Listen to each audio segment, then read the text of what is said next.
Sir army commission असल में है क्या? हम लेफ्टिनेंट बन किस तरह से सकते हैं? कौन से लोग होते हैं जो लेफ्टिनेंट बनते हैं और आर्मी में बतौर कमीशन ऑफिसर अपनी जॉब सर्विस का आगाज करते हैं? क्या इसके लिए कोई खास लोग होते हैं? मैंने सुना है कि सिर्फ मिलिट्री वालों के बच्चे ही इसमें आते हैं। क्या सर ये सही है? कितने सर पैसे चलते हैं? सिफारिश कितनी बड़ी होनी चाहिए? क्या जनरल की सिफारिश चल जाएगी? बहुत से आपके सवाल और क्वेरीज के कमीशन असल में है क्या? तो आज की मेरी वीडियो जी मैं आपको बताऊंगा डिटेल के साथ कि पाकिस्तान आर्मी में कमीशन लेना कैसा है, कमीशन ऑफिसर असल में कैसे बनते हैं। गौर से सुनिएगा, वीडियो को स्किप मत कीजिएगा। जो चीजें आपकी समझ में ना आए दोबारा से वीडियो को देखिएगा, आपको समझ आ जाएगी इंशाल्लाह। आपके सवालों पर मुश्तमिल आज की वीडियो के पाकिस्तान आर्मी में आप कमीशन ले कैसे सकते हो। बहुत से आपके सवाल हैं, उसमें से मैंने कुछ सवाल सिलेक्ट किए हैं। तो आर्मी में कमीशन असल में है क्या जी? कुछ ऐसा क्राइटेरिया है, कुछ ऐसे मॉड्यूल्स हैं कि जिसमें से आपको मौजूद कैंडिडेट के तौर पे ढूंढ के आर्मी निकाल लेती है और आपको ऑफिसर के तौर पे जॉब सर्विस का आगाज करने का मौका देती है पाकिस्तान आर्मी। तीनों मुसल्लह अफवाज में, Pakistan air force, Pakistan navy, Pakistan military,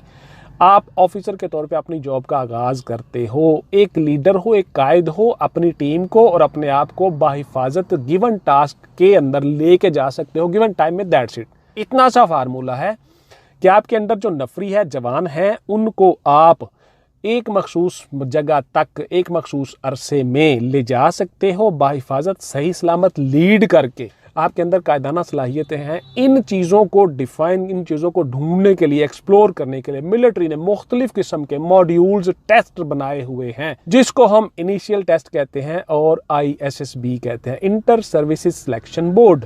तो उस बोर्ड ने वो मॉड्यूल्स बनाए हुए हैं कि उनमें से गुजार के मौजूद कैंडिडेट को हम चुन लेते हैं, उसको ऑफिसर तौर पर जॉब दे देते हैं। This is the real story, real picture of the movie. आपको मैं ये चीजें जो बता रहा हूं जरा गौर से सुनते जाएगा कि इसमें कोई रॉकेट साइंस नहीं है। बहुत से बच्चों को इबहाम है, एम्बिग्विटीज है, मेहनत नहीं करनी और कहना कि सिफारिश चल गया जी, रिश्वत चल गया। कुछ ऐसी बात नहीं है। पाकिस्तान आर्मी में कोई सिफारिश, कोई रिश्वत नहीं चलती। गौर से सुन लें। इस वीडियो में ये नहीं बताया जी कि मैंने क्राइटेरिया क्या है जी, कितनी एज है, फलां। इस पर मेरी बहुत सी वीडियोस पड़ी हुई हैं, आप उनसे देख सकते हैं।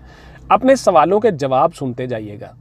इनिशियल टेस्टों में आपने किस तरह से तैयारी करनी है दी, घड़ी सामने रख के आपने तैयारी करनी है, वर्बल की, नॉन वर्बल की, एकेडमिक्स की। कि आप कितने टाइम में चीज़ों को कवर कर लेते हो, कितने टाइम में आप 100 MCQ कर लेते हो, वर्बल का, नॉन वर्बल का, एकेडमिक्स का। That's it. उस टाइम को आप स्क्वीज करते जाओ, शॉर्ट करते जाओ, शॉर्ट करते जाओ। आप उसको 15 मिनट पे ले आओ, 20 मिनट पे ले आओ, आप कामयाब हो जी। मैं आपको लिख के दे देता हूँ। That's it. बच्चों से टाइम मैनेज नहीं होता जी, सबसे पहली बात तो ये। दूसरी बात जी, आप इसकी कम अज कम 4 माह तैयारी करें। कम अज कम मैं बता रहा हूँ, वरना 6 महीने, साल आपको इसकी तैयारी करनी चाहिए। हर चीज की मश्क, practice makes a man perfect. Slow and study win the race. तो आप लोगों ने इसको मुसलसल प्रोसेस है, मेहनत करनी है। ये नहीं कहना कि जनाब परसों मेरा पेपर है, 10 तारीख को मेरा पेपर है, आज मुझे नोट्स दे दें, आज 2 तारीख। इस तरह के बच्चे बिल्कुल नहीं होंगे जी। क्लियर कट बता रहा हूँ, गौर से सुन लो। स्टडी एक मुसलसल प्रोसेस है। बहुत सी चीज़ें ऐसी हैं जो आप मजाक बनाया हुआ, बाद में कहते हो जनाब सिफारिश चल गई है जी। सब बकवास, लेम एक्सक्यूजेज, नथिंग एल्स, और कुछ नहीं है। गौर से सुनते जाओ। तो आप कम अज कम 4 महीने तो जरूर पढ़ना चाहिए। कमिटमेंट और डिवोशन के साथ पढ़ना चाहिए, मेहनत करनी चाहिए। 2 तरह से आपने काम करना है जी। गौर से सुन ले। आपने क्या करना है, सबसे पहले तो आपने अपने आप को फिजिकली फिट करना है जी, ऑब्स्टिकल्स के लिए। क्योंकि मिलिट्री को एक फिट बंदा चाहिए जो फिजिकली भी फिट और मेंटली भी फिट हो, राइट टाइम में राइट डिसीजन ले सकता हो। This is the army.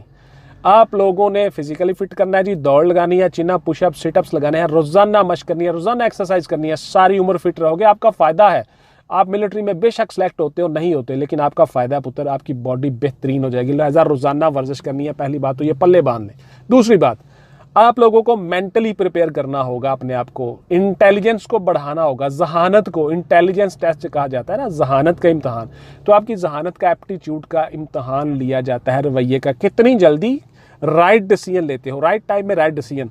ये है सिर्फ और सिर्फ मिलिट्री के मॉड्यूल्स। तो उसके लिए जी आपको घड़ी सामने रख के टाइम टेबल के हिसाब से चलना होगा। वर्बल करने होंगे, नॉन वर्बल करने होंगे, एकेडमिक्स करने होंगे, इनसे गुजरना है और मेंटल क्विकनेस को बढ़ाना है। बुक रीडिंग करनी है जी, ऐसी ऐसी बुक्स पढ़नी है, स्टडी करनी है कि मिसाल के तौर पर 2-4 चीज़ें सिर्फ आपको बताता हूँ। एक सवाल है जी, दुनिया कहाँ ख़त्म होती है? तो बहुत से बच्चे इसको इस सेंस में ले जाएंगे, ढूंढना शुरू कर देंगे दुनिया का आखिरी मुल्क क्या किधर है, किनारा किधर है, कहाँ पे ख़त्म होती है, क्या नॉर्वे पे ख़त्म होती है, स्वीडन पे ख़त्म होती है या ऑस्ट्रेलिया पे ख़त्म होती है, इस तरह की चीज़ें सोचना शुरू कर देंगे। जबकि वो सिर्फ और सिर्फ लफ्ज़ पूछ रहा है कि दुनिया कहाँ ख़त्म होती है। दुनिया अलिफ पे ख़त्म होती है जी, जो दुनिया लफ्ज़ है वो अलिफ पे ख़त्म हो जाता है, दैट्स इट। अगर वो आपसे ये पूछना कि दुनिया का आखिरी मुल्क कौन सा है, दुनिया का आखिरी किनारा कौन सा है, फिर आप उस तरफ जाओ। तो इतना दिमाग आपका तेज़ होना चाहिए कि अगर आपसे पूछता है कि दुनिया कहाँ ख़त्म होती है तो आप उसको कहो जी अलिफ पे ख़त्म होती है, दैट्स इट। इस कदर तेज़ी से, शार्पनेस से आपने सोचना है, दिमाग को तेज़ करना है। तो उसके लिए आपको मुख्तलिफ बुक्स पढ़नी पड़ेंगी जी। बहुत सी ऐसी बुक्स पढ़ें जिनमें ये चीज़ें एप्टीट्यूड टेस्ट के ऊपर दी हों, आपकी इंटेलिजेंस बढ़ाने के तरीके बयान किए गए हों। स्टडी करें जी, बहुत ज़्यादा मेहनत करें, मुतालिया करें, आपको बहुत सारी चीज़ें आनी चाहिए। इसी तरह से एक सवाल होता है कि क्या अंडा पहले आया था या मुर्गी? तो कुरान पाक में वाज़ेह और साफ लिखा हुआ अल्लाह पाक ने कि हमने इस दुनिया में हर जानदार का जोड़ा पहले बनाया था जी, एक एक जोड़ा हर जानदार चीज़ का। तो पहले मुर्गी आई थी जी, सिंपल। अब आप उसको इस पे पीछे पड़ जाओ, नहीं अगर मुर्गी आई थी तो फिर वो किससे निकली थी? वो अंडे से निकली थी, तो पहले अंडा आया होगा। तो पहले अगर अंडा आया था तो किस मुर्गी ने दिया होगा? आपने इन चीज़ों में नहीं पढ़ना जी, गौर से सुन लें। इसीलिए मैं कहता हूँ स्टडी करनी है। कुरान पाक को तर्जुमे के साथ पढ़े। कुरान की आयत है जी, हमने हर जानदार चीज़ का जोड़ा पैदा किया जी, सब फर्स्ट ऑफ ऑल अल्लाह पाक ने फरमा दिया, दैट्स इट, इससे आगे कुछ नहीं है। तो पहले मुर्गी आई थी, सिंपल। इसी तरह से अगर आपसे सवाल पूछते हैं जी, आपके सामने एक गिलास कर देते हैं पानी का, वो आधा भरा होता है, तो आप उसको कहें हाँ भी ये क्या है, कितना पानी है इसमें जी? आप कहते हैं जी आधा खाली है, तो नेगेटिव हो आप, या आप कहते हो आधा भरा हुआ। अगर आप कहते हो आधा भरा हुआ है जी, तो आप पॉजिटिव हो, सिंपल। तो आपने हमेशा इस तरह से सोचना है। दूसरी चौथी टेक्निक, हमेशा सच बोलना है, कभी झूठ नहीं बोलना। फर्स्ट ऑफ ऑल आपको जी याद नहीं रखना पड़ता कि मैंने पिछले टाइम क्या कहा था, लास्ट टाइम मैंने क्या कहा था, आपको याद ही नहीं रखना पड़ता। आप रिलैक्स रहते हो। जब आप रिलैक्स रहोगे तो आप फ़ौरन जवाब दोगे, क्विक, फौरी तौर पे जवाब दोगे। इसी तरह से एक सवाल आ जाता है जी, वो कौन सा परिंदा है जिसके सर पर पैर हैं? यानी बच्चे फ़ौरन समझना शुरू करते हैं सर के ऊपर पैर हैं, तो वो कहते हैं यार वो कौन सा परिंदा है? तो आप क्या कहोगे, वो कौन सा परिंदा है जिसके सर पर पैर हैं? तो हर परिंदे के सर पर और पैर होते हैं जी, हर परिंदे के हैं जी, हर परिंदा सर, सिंपल। तो आपने बड़ी तेज़ी से सोचना है चीज़ों को, इस तरह से आपने अपने दिमाग को लेके आना है। इसको कहते हैं इंटेलिजेंस बढ़ाना। यही बंदे मिलिट्री को चाहिए जी, दैट्स इट। आपने दिमागी तौर पे भी तेज़ होना है और फिजिकली भी तेज़ होना है। आपके सामने कोई ऑब्स्टिकल आ गई, हर्डल आ गई, कोई आपके सामने गड्ढा आ गया, कोई छोटी छोटी दलदल आ गई, कोई चीज़ आ गई, आपने जंप लगाया उसको क्रॉस कर लिया। आपके सामने कोई दीवार आ गई, आपने जंप लगाया उसको फलांग लिया। आपके सामने कोई रस्सा शस्सा कोई चीज़ है, आपने उस रस्से को फेंका, उसके ऊपर चढ़ के आप चले गए। तो ये फिजिकली आप फिट होंगे, उसके लिए आपकी एक्सरसाइज है, और दिमागी तौर पर फिट होंगे उसके लिए आपकी स्टडी है, आपका मुतालिया है और आपकी प्रैक्टिस है, मश्क है चीज़ों को लिखने की। आपने घड़ी सामने रख के मश्क करनी है जी। तीनों टेस्टों की, वर्बल, नॉन वर्बल, एकेडमिक्स, आप पास हो जाओगे इंशाल्लाह ताला।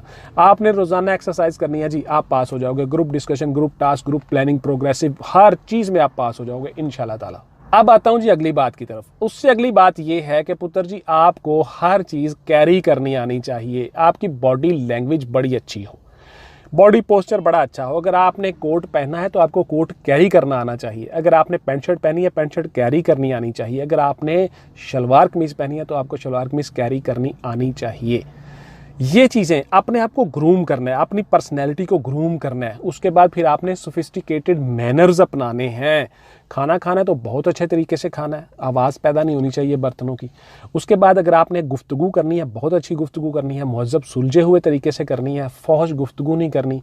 उसके बाद अगर आपने फिर आवाज़ की पिच अपनी दरमियानी रखनी है, नॉर्मल, ना बहुत ज़्यादा लाउड बोलना है, शाउट नहीं करना, ना बहुत ज़्यादा स्लो बोलना है। तो आपने इतदाल यानी मतवाजुन यानी बैलेंस पर्सनैलिटी होनी चाहिए आपकी। ये चीज़ें आपने अपने अंदर पैदा करनी हैं। जो बच्चे कमिटमेंट और डिवोशन के साथ तैयारी कर रहे होते हैं वो मेरे साथ अटैच हैं काफ़ी अरसे से, वो 2-2 साल से साल से अटैच हैं। वो चीज़ें पूछते हैं, हर रोज़ पूछते हैं, सर अब मुझे कैसे करना चाहिए, मुझे मेरा बॉडी पोस्चर कैसा होना चाहिए, मुझे मिलिट्री ऑफिसर बनना है, हर सूरत में मुझे क्या करना है। उनको सब चीज़ों को फिर हम बताते हैं, उनको गाइड करते हैं कि बेटा आपने ये करना है, ये चीज़ें अपनानी है, ये टेक्निक है, ये कुलिया है, उसके बाद ये। उसके बाद जी आपको अपने हाथ से हर चीज़ तैयार करनी होगी। आखिरी पॉइंट इस वीडियो का गौर से सुन लें, अपने हाथ से हर चीज़ तैयार करनी है। कभी प्लेट में रख के कुछ नहीं देता, ना कभी मिलता है, याद रखना, और ना कभी लेना है। आदत पड़ जाएगी बेटा, बेगिंग की, मांगने की आदत पड़ जाएगी, बनी बनाई चीज़ की हमेशा खुद से बनाओ। नबी करीम सल्लल्लाहु अलैहि वसल्लम आका दो जहां सरकार अपने जूते खुद सीते, अपने कपड़े खुद सीते, अपनी हर काम अपने हाथ से करते, लोगों को खुशी महसूस होती थी साहबा को और सरकार का काम करके, लेकिन सरकार फरमा देते कि नहीं भाई ये मैं खुद करूँगा, मुझे अच्छा लगता है, अच्छा फील है। तो इसीलिए सुन्नत है जी अपने हाथ से हर काम तैयार करना, हर काम करना। तो आपने खुद से मेहनत करनी है, हर चीज़ खुद तैयार करनी है। हाँ, गाइडलाइन आपको किसी प्रॉपर टीचर उस्ताद से मिल जाए, उसके बाद काम खुद करना है, खुद हैबिट डेवलप करनी है काम करने की। कभी बनी बनाई चीज़ पे एतबार नहीं करना और कभी वो काम नहीं करने। बने बनाए MCQs भिजवा दें जी, कोई 1000 MCQ भिजवा दें, उसमें से पेपर हल हो जाएगा, नेवर एवर, कभी नहीं होगा जी। जब तक आप अपने हाथों से चीज़ें तैयार नहीं करोगे आप कामयाब नहीं होगे। ये मैं लिख के दे देता हूँ आपको याद ही नहीं होगा, आपको पता ही नहीं होगा। जब आपने अपने हाथ से लिखा होगा फिर आपके 5 सेंसेस काम कर रहे होंगे, देखना, चखना, सूंघना, सुनना, ये सारे सेंसेस आपके काम कर रहे होंगे, फिर आपसे वो काम होगा, फिर प्रॉपर वे में काम होगा। तो इसलिए अपने हाथ से काम करना बड़ा ज़रूरी है जी। इंशाल्लाह आप कामयाब हो जाओगे। ये थी हकीकत जी कि पाकिस्तान आर्मी में आप कमीशन किस तरह से ले सकते हो। इस वीडियो को ज़्यादा से ज़्यादा बच्चों को दिखाइए जी, पता करवाइए, उन्हें बताइए कि ये होता है जी कमीशन असल में। थैंक यू वेरी मच जी। इंशाल्लाह मिलेंगे किसी अगली वीडियो में। टिल देन टेक केयर, अल्लाह हाफिज़ एंड गुड बाय। पाकिस्तान जिंदाबाद।